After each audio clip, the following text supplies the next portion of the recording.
पाकिस्तान की राजधानी इस्लामाबाद को सेना ने अपने सुरक्षा के घेरे में ले लिया है। ईरान और अमेरिका के बीच बातचीत इस्लामाबाद में ही होनी है। ये सिर्फ पाकिस्तान की राजधानी नहीं बल्कि वैश्विक कूटनीति का सबसे बड़ा केंद्र इस समय बना हुआ है।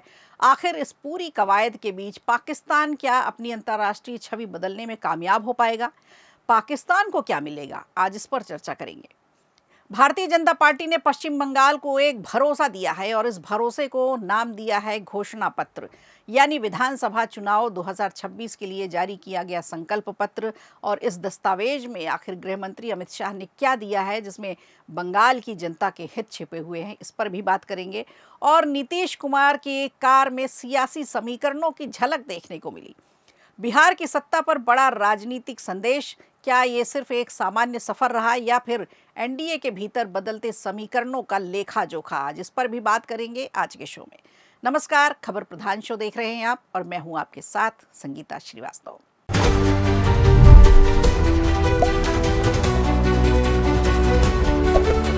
तो एक तरफ पश्चिम एशिया में तनाव की आग अभी बुझी नहीं है और दूसरी तरफ उसे ठंडा करने के प्रयास किए जा रहे हैं और इसके लिए मंच तैयार किया गया है पाकिस्तान की राजधानी इस्लामाबाद में। यहाँ होने वाली संभावित ईरान और अमेरिका की बातचीत सिर्फ एक डिप्लोमेटिक मीटिंग नहीं है, ये आने वाले समय की सबसे बड़ी वैश्विक दिशा तय करने वाला एक मोड़ हो सकता है। तो पूरा मामला क्या है, आज पूरे इस मामले में बात करेंगे। इस वक्त वैश्विक राजनीति के बेहद संवेदनशील मोड़ पर यह मामला पहुंच चुका है, जहां ईरान और संयुक्त राज्य अमेरिका के बीच तनाव को कम करने की कोशिशें तेज हो गई हैं।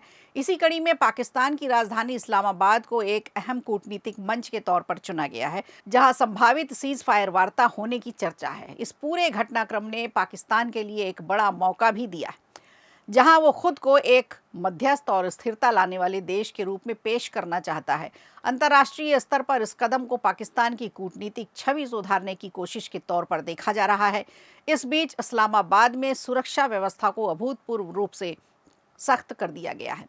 राजधानी के हाई सिक्योरिटी रेड जोन को पूरी तरह से सील किया गया है, जहां राष्ट्रपति भवन, प्रधानमंत्री आवास, संसद भवन और कई विदेशी दूतावास स्थित हैं। इसी संवेदनशील क्षेत्र में ये हाई लेवल बातचीत प्रस्तावित बताई जा रही है। सुरक्षा एजेंसियों को अलर्ट किया गया है, सभी प्रमुख इकाइयों को ड्यूटी पर तैनात कर दिया गया है।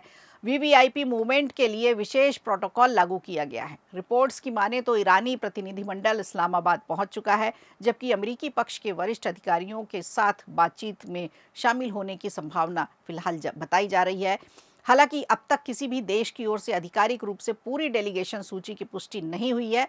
दूसरी तरफ पश्चिम एशिया में जारी तनाव और इजराइल से जुड़े घटनाक्रमों ने इस वार्ता की अहमियत को और भी ज़्यादा बढ़ा दिया है।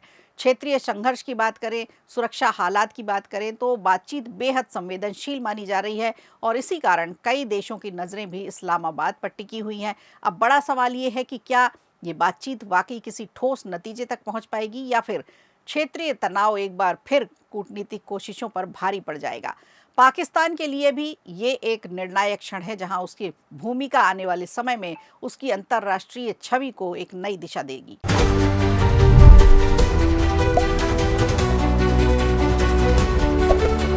कई राज्यों में चल रहे चुनावी माहौल के बीच पश्चिम बंगाल के लिए भारतीय जनता पार्टी ने चुनाव 2026 के लिए अपना संकल्प पत्र जारी कर दिया है। पार्टी ने इसे भरोसे का पत्र बताया है। ये केवल चुनावी वादों की सूची नहीं बल्कि राज्य के लिए एक वैकल्पिक विकास का मॉडल है, सुशासन का रोड मैप है। इस घोषणा के साथ ही बंगाल की राजनीति में एक बार फिर विकास, सुरक्षा और प्रशासन को लेकर बहस तेज हो गई है। इस संकल्प पत्र में बीजेपी ने राज्य की मौजूदा प्रशासनिक व्यवस्था पर सवाल उठाए हैं। बीजेपी का कहना है कि यहाँ बदलाव की बहुत ज़रूरत है। पार्टी का मुख्य फोकस कानून व्यवस्था को मजबूत करना है, भ्रष्टाचार पर लगाम लगाना है और प्रशासनिक पारदर्शिता को बढ़ाना है। इसके साथ ही ये संदेश देने की कोशिश की गई है, अगर सत्ता मिलती है तो शासन व्यवस्था को अधिक जवाबदेही के साथ काम करना होगा और इसे तेज बनाया जाएगा। रिपोर्ट्स के मुताबिक इस घोषणा पत्र में महिलाओं के लिए आर्थिक सहायता योजनाओं का प्रस्ताव है, युवाओं के लिए रोजगार के नए अवसर हैं और सामाजिक कल्याण से जुड़ी तमाम योजनाओं को प्राथमिकता दी गई है। पार्टी का दावा है कि इन कदमों से राज्य में विकास को नई गति मिलेगी, नई रफ्तार मिलेगी और लोगों को योजनाओं का सीधा लाभ मिलेगा। इसके अलावा बीजेपी ने यूनिफॉर्म सिविल कोड को लेकर भी सीधा संदेश दिया है। अवैध घुसपैठियों के मुद्दे को संकल्प पत्र में प्रमुखता से उठाया है, जिसे पार्टी ने राज्य की सुरक्षा, संसाधनों और रोजगार से जुड़ा अहम विषय बताया। इसके साथ ही औद्योगिक निवेश बढ़ाने की बात है, इंफ्रास्ट्रक्चर के विस्तार की बात है, रोजगार की बात है। इन सारी बातों को बीजेपी ने अपने विजन डॉक्यूमेंट का एक अहम हिस्सा बताया है, ताकि राज्य में आर्थिक विकास हो सके, राज्य को नई दिशा मिल सके और निवेश का माहौल बने।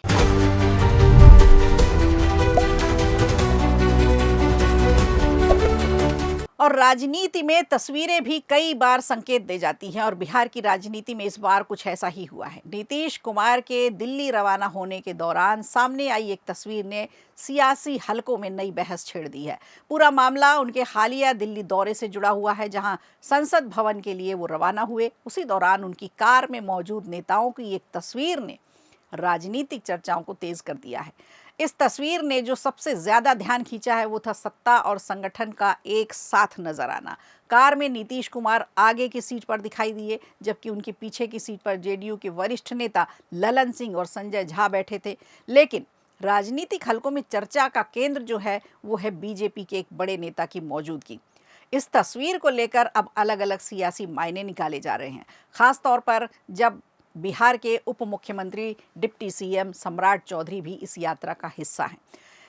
इसे केवल एक औपचारिक मुलाकात या सामान्य सफर नहीं माना जा रहा, बल्कि एनडीए के भीतर बढ़ते तालमेल और भविष्य की राजनीति के संकेत के रूप में देखा जा रहा है। दरअसल नीतीश कुमार का ये दौरा पहले से ही बेहद अहम था, क्योंकि ये राज्यसभा सदस्य के रूप में शपथ लेने जा रहे थे। लेकिन इस यात्रा के दौरान सामने आई ये तस्वीर अब इस दौरे को एक औपचारिक कार्यक्रम नहीं रहने दे रही, बल्कि इसके बड़े राजनीतिक संदेश निकाले जा रहे हैं। इसी के साथ राजनीतिक गलियारों में चर्चा इस बात की तेज हो गई है कि बिहार में आने वाले समय में नेतृत्व और सत्ता समीकरणों में बदलाव देखने को जल्द मिल सकता है। जानकारों के मुताबिक एनडीए के भीतर नए चेहरों को आगे लाने की रणनीति पर मंथन चल रहा है, और इन्हीं चर्चाओं के बीच सम्राट चौधरी का नाम संभावित नेतृत्व के विकल्पों में तेजी से सामने आया है। पिछले कुछ समय से उनकी सक्रियता भी बढ़ी है, संगठन में उनकी भूमिका भी बढ़ी है, और शीर्ष नेतृत्व के साथ उनके मजबूत होते रिश्तों की भी बातचीत की जा रही है।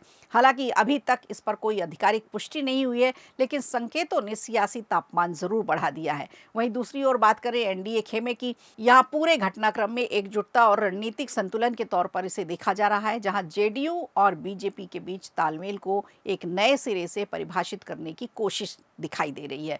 और यही वजह है इस तस्वीर के मायने निकाले जा रहे हैं, क्योंकि ये एक फोटो नहीं है, आने वाले बिहार की राजनीति का एक संभावित बदलाव है, संभावित दशा और दिशा है, और संभावित नक्शा है। तो आने वाले दिनों में देखना होगा कि बिहार की सत्ता में इस तस्वीर को किस तरह से दिखाया जाता है। क्या ये वही तस्वीर है जो आज दिखाई जा रही है, या आने वाले समय में पता चलेगा।